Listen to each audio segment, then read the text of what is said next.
নারীদের মতো তোমরা না বেগানা পুরুষদেরকে তোমাদের রূপ দেখাইও না, তোমরা তোমাদের ঘরে বাড়িতে অবস্থান করো।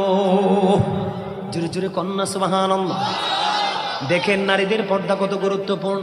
আপনার একটা নারী একটা পুরুষ, অন্ধ পুরুষ হেঁটে যায় কি করে?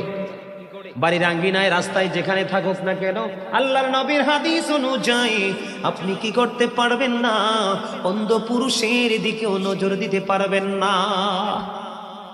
আল্লাহর হাবিব বলেছেন যেখানে কোনো বেগানা নারী থাকে তার মানে তার স্বামী বাড়িতে নাই। কি নাই? যেই নারীর স্বামী বাড়িতে নাই তোমরা ওই নারীর সাথে দেখা করো না। কারণ যেখানে বেগান একজন পুরুষ থাকে, বেগান একজন নারী থাকে, এখানে থার্ড পারসন থাকে শয়তান, তখনই নারী পুরুষ ব্যভিচারে লিপ্ত হয়। ঠিক কিনা বলে?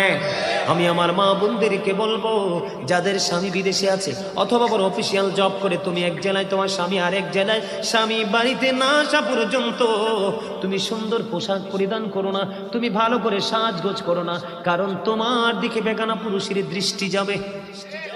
আল্লাহর হাবিবকে প্রশ্ন করা হলো, ইয়া রাসূলুল্লাহ, দেবর সম্পর্কে আপনি কি বলবেন? আমার নবী বললেন, একটা নারী তার দেবরের সাথে দেখা করার চাইতে তার মৃত্যু অনেক ভালো। জোরে জোরে বলেন না নাউজুবিল্লাহ। এখনকার অনেক স্বামী অনেক বিবি আছে বন্ধু, দেবরের চেয়ে স্বামীর চাইতে দেবরের সাথে প্রেম বেশি। আমার কথা বলেন ঠিক না বেঠিক? আল্লাহর হাবিব সরকারে মদিনা তিনি বলে দিয়েছেন, আমাদের মধ্যে কিন্তু কিছু মর্দা মহিলা আছে। মর্দা মহিলা তাদেরকে বলা হয় যারা পুরুষের মতো চলাফেরা করে, পুরুষের মতো পোশাক পরে, পুরুষের বন্ধু জুতা পরে, প্যান্ট শার্ট পরে, তাদেরকে বলা হয় মর্দা মহিলা। আল্লাহর হাবিব সরকারে মদিনা তিনি বন্ধু বলে দিয়েছেন, তিনি বলে দিয়েছেন মর্দা মহিলাদের জন্য জাহান্নাম বরাদ্দ, আর জাহান্নামের মধ্যে তাদের জন্য খাবার বরাদ্দ। কি বরাদ্দ? এই খাবারটার নাম হলো তিনাতুল খাবাল। এদিকে তাকান, খাবারটার নাম কি? তিনাতুল খাবাল। ইয়া রাসূলুল্লাহ, ইয়া হাবিবাল্লাহ, নবী গো, ও প্রাণের নবী, এই তিনাতুল খাবালটা কি গো নবী?